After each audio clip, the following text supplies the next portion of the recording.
Dans cette série intitulée Soirée avec Chedalou, le thème de la science occulte est abordé. Lors de cette 8e partie, la discussion porte sur la vision du futur. Les invités soulignent la prolifération de récits sur les rencontres extraterrestres et les prédictions de personnes comme Rudolf Steiner et Edgar Cayce. Ils se demandent si ces récits ne sont pas le produit de forces occultes se mêlant intentionnellement à des angles de vente uniques. Les écrivains de science-fiction, tels que Philip K. Dick, sont également mentionnés comme ayant peut-être atteint une forme de science prophétique grâce à une impulsion cosmique. Les participants suggèrent que ces récits se manifestent lorsque la société ressent le besoin de contes pour la guider dans une direction spécifique. Ils précisent que certains visionnaires perçoivent ces idées et les expriment à travers des formes accessibles au grand public, comme le cinéma ou la littérature. Ils soulignent également que ces idées peuvent être des cadeaux divins cherchant à se manifester, mais qu'il existe également des forces qui peuvent déformer, détourner ou bloquer ces idées. Au départ, les voitures étaient majoritairement électriques il y a environ 120 ans. Cependant, un lobby en faveur des carburants fossiles, notamment le pétrole et l'essence, a réussi à tuer la voiture électrique délibérément. Plus tard, des tentatives pour réintroduire la voiture électrique ont été fructueuses, mais ce n'est qu'avec l'arrivée d'Elon Musk que la technologie a atteint un niveau incroyablement avancé et réussi. Elon Musk a dû faire face à une opposition considérable de ces lobbies mais a persévéré avec succès. Les lobbies sont perçus comme des forces qui cherchent à empêcher l'évolution rapide de la société sur le plan matériel. Dans la science-fiction, les écrivains jouent un rôle similaire à celui des Rizzi, en percevant une vérité divine spirituelle et en l'articulant mentalement pour qu'elle puisse se manifester. Philip Dick, Arthur C. Clarke et Isaac Asimov sont quelques-uns des écrivains de science-fiction célèbres qui ont inspiré de nombreux films et histoires. Une idée intéressante issue d'une œuvre de fiction est celle de penser à une chose impossible chaque jour, ce qui peut stimuler la créativité. Cela peut ouvrir la voie à l'intuition, qui permet de voir au-delà de ce que l'esprit peut concevoir. La lecture de la science-fiction peut donc être une pratique utile pour exercer l'esprit et développer une perception intuitive. L'avantage d'une bibliothèque est qu'elle offre la possibilité de parcourir physiquement les livres et de les choisir en fonction de notre intuition. On peut toucher les livres, les examiner et se laisser attirer par un titre ou une couverture. C'est une expérience différente de l'achat en ligne, où l'on se base sur des noms ou des références. Je recommande de visiter une bibliothèque, de se rendre dans la section de science-fiction et de trouver un livre qui attire notre attention. Les auteurs de science-fiction tels qu'Isaac Asimov et Arthur C. Clarke sont capables de repousser les limites de notre imagination et de nous ouvrir l'esprit à de nouvelles conceptions. Lire leurs œuvres peut rendre notre esprit plus plastique et réceptif à l'intuition. Un autre auteur mentionné est Edgar Cayce, connu pour ses compétences de voyance en état de transe. Il pouvait donner des conseils pratiques et des solutions pour des problèmes de santé physique et mentale, parfois en se référant à des vies antérieures. Bien que certaines de ces méthodes puissent sembler étranges, elles ont souvent produit des résultats surprenants. Edgar Cayce mentionne également être formé à ces pratiques dans une vie antérieure en Égypte, ce qui a conduit à des spéculations sur les secrets encore cachés dans les pyramides et sur les trésors enfouis dans le monde. Il est important de noter que certaines de ces idées peuvent sembler étranges ou choquantes dans le contexte d'une tradition chrétienne stricte et étroite, mais pour ceux qui peuvent les accepter, c'était une occasion d'élargir leurs horizons et de repousser les limites de leur compréhension. En résumé, la lecture de la science-fiction et l'étude de la voyance d'auteurs tels qu'Isaac Asimov, Arthur C. Clarke et Edgar Cayce peuvent nous ouvrir l'esprit à de nouvelles idées et nous permettre de développer une intuition plus claire. Edgar Cayce était un homme qui semblait avoir accès à une connaissance universelle. Il pouvait parler de l'Égypte, des montagnes des Andes et de l'Himalaya avec une grande facilité. Tout cela était possible grâce à son accès à une dimension intérieure de l'esprit où toute cette connaissance était présente. Ce n'était pas seulement un état spirituel, mais aussi une ouverture vers une connaissance universelle. Cependant, il était important de développer son intuition pour pouvoir distinguer et comprendre cette connaissance. Cayce pouvait entrer dans un état de transe où il percevait cette connaissance sous forme de symboles et d'images dans une salle des archives. Cette perception intuitive était le moyen par lequel il accédait à cette connaissance. Cayce était également connu pour sa précision dans ses prédictions médicales. Il pouvait non seulement identifier des remèdes spécifiques, mais également les localiser dans des endroits précis, même s'ils semblaient indisponibles. Cette capacité à accéder à une connaissance précise était fascinante. Il existait également d'autres personnes, comme la mère de Sri Aurobindo, qui avaient développé cette capacité de connaître précisément ce qui était nécessaire sans avoir à entrer dans un état de transe. Pour ceux d'entre nous qui cherchent à développer cette capacité, il faut du temps et de la pratique pour atteindre un état d'esprit intérieur calme et ouvert à la conscience intuitive. Cependant, avec une familiarisation croissante de cet état et de la réceptivité, il est possible d'accéder à une connaissance spécifique lorsque nécessaire. Cette capacité de connaître est une réalité et peut être développée, bien que cela puisse prendre du temps et de la pratique. Edgar Cayce est considéré comme une source fiable et riche sur la civilisation passée, bien que 99,9% de cette connaissance ait été perdue. Cependant, la plupart des livres actuels qui lui sont consacrés sont écrits par des auteurs qui mélangent d'autres connaissances, ce qui dilue la pureté de ces transcriptions. Rudolf Steiner est également mentionné comme un génie extraordinaire, mais certains remettent en question sa personnalité et la focalisation de son enseignement sur son ego. Néanmoins, ses idées sur l'éducation et la science ont des correspondances avec celles de Sri Aurobindo et Montessori. Moser fait une mention rapide de Steiner, soulignant que sa force était sans doute une force adverse, influencée par les Asuras, qui mettaient l'accent sur la satisfaction de son ego.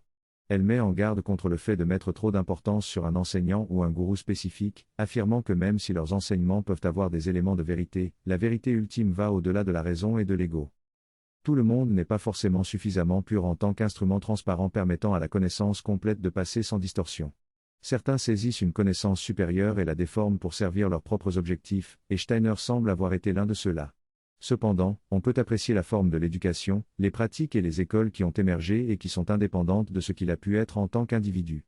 En 1968, il est dit que de nombreuses personnes possèdent cette capacité, ce qui est lié à une autre description de Sri Aurobindo. Selon lui, les conditions universelles sont désormais plus propices à la venue du surmental.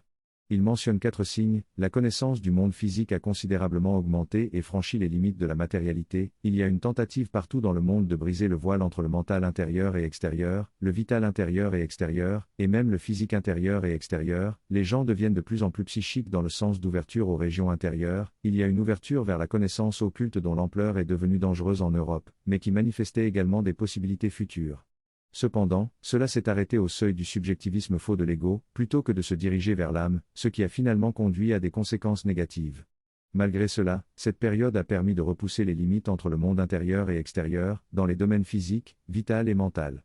Les gens avaient soif d'une ouverture spirituelle, mais cela s'est arrêté au subjectivisme faux de l'ego. Si cela avait continué, il aurait pu y avoir des percées spirituelles en Allemagne et dans le monde entier.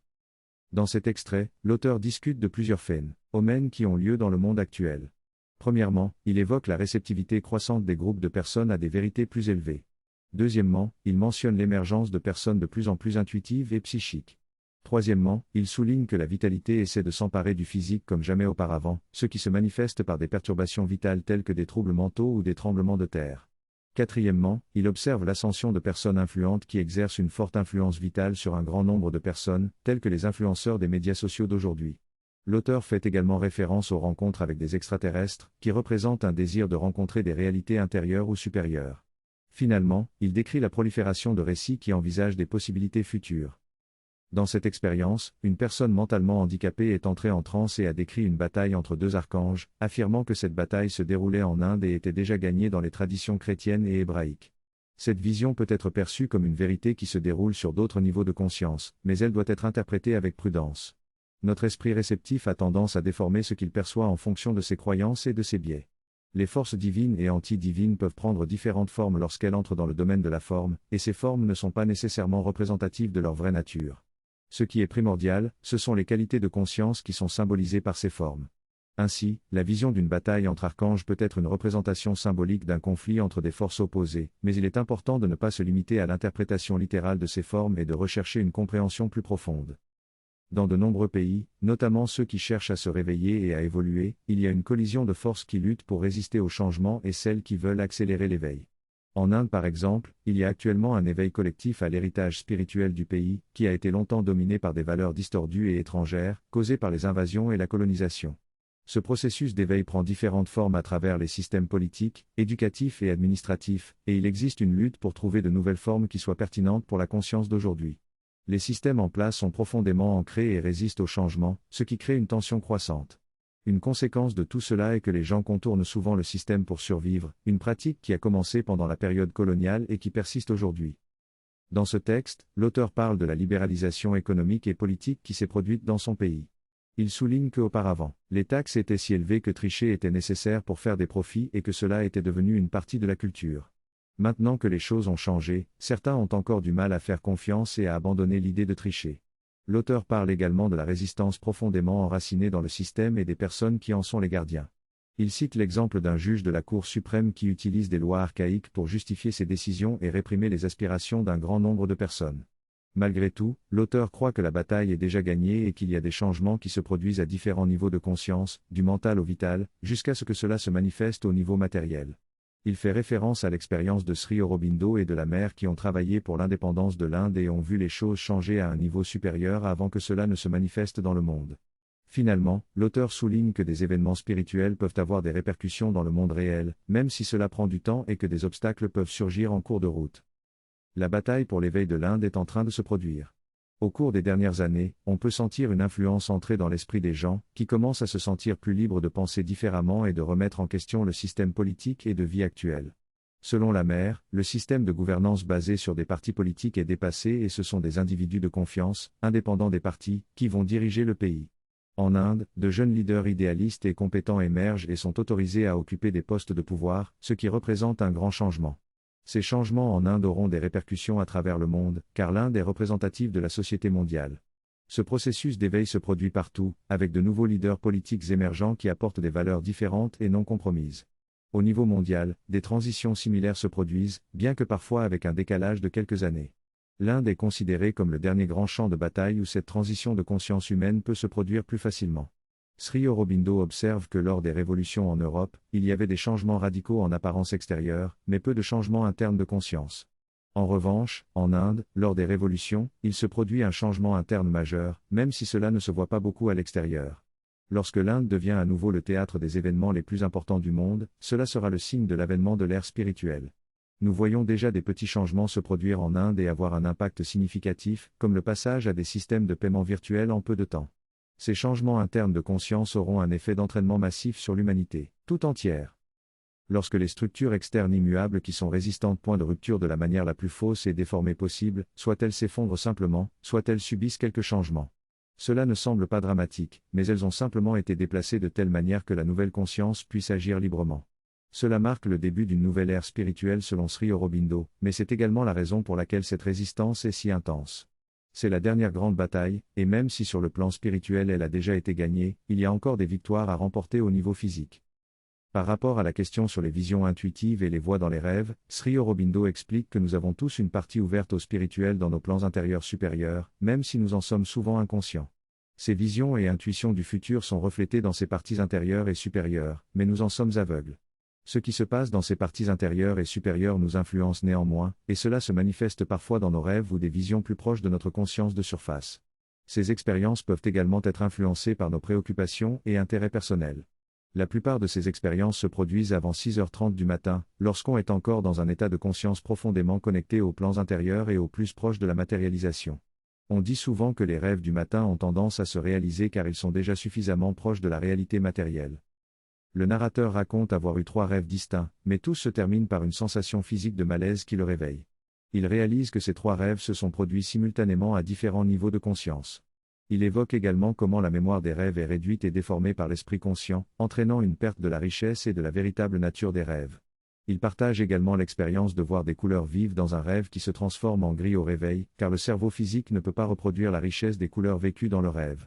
Le narrateur discute également de la possibilité que certains rêves puissent représenter des événements physiques réels ou possibles, en référence à la situation politique en Russie et en Ukraine. Il précise que la mémoire des rêves peut aider à la validation rétrospective de ces liens avec les événements du monde réel. Enfin, le narrateur pose la question de savoir si cette ouverture des facultés supérieures de l'esprit est permanente ou limitée. Le texte parle de la croissance de la clarté des perceptions, qui est un signe de développement. Pour certaines personnes, cette capacité semble innée, mais grâce au yoga, on peut ouvrir consciemment son esprit à une plus grande perception. Au début, cela peut sembler un passage étroit ou d'été, rousse, mais avec la pratique, on construit un pont entre les différents états de conscience. La méthode consiste à être conscient de cette partie en soi qui est ouverte à l'intuition, à se concentrer dessus jusqu'à ce qu'elle devienne plus vive. En laissant aller notre manière habituelle de penser, en étant calme et tranquille, on peut permettre à cette ouverture de s'infuser en nous. Cela permet d'accéder à des niveaux de conscience supérieurs et de développer notre intuition. L'origine de ces perceptions peut être variée, que ce soit la vitalité, le mental ou l'intuitif, cela dépend du niveau de conscience dans lequel on se trouve. Cette exploration de notre monde intérieur est riche et fascinante, et elle permet de réaliser notre plein potentiel. On peut également aider ces visions de l'avenir à se manifester si c'est notre intention. Cela demande une ouverture totale à la divine possibilité. Dans ce discours, l'orateur parle de l'appréciation pour une femme nommée Annie Besant et partage une citation de Sri Aurobindo, dans laquelle ils ont tous les deux eu la même vision, mais l'interprétation diffère. Il souligne que chaque individu est un instrument unique et que même si nos formes d'expression peuvent différer, nous devons reconnaître que nous sommes tous alignés vers un idéal commun. Les différences superficielles ne sont pas importantes lorsque nous nous concentrons sur l'intuition ou l'inspiration profonde. Il explique également que travailler en harmonie avec les autres, malgré nos différences, nous permet d'être complémentaires et de nous soutenir mutuellement. C'est particulièrement important dans des communautés comme Auroville et les centres spirituels. En ouvrant notre cœur à la Mère divine, nous trouvons notre unité avec tous et découvrons que nos objectifs sont alignés avec les siens. En fin de compte, nous aligner sur elle et unifier notre conscience dans sa manifestation sur Terre est essentiel. Le discours se termine par une méditation sur cette idée.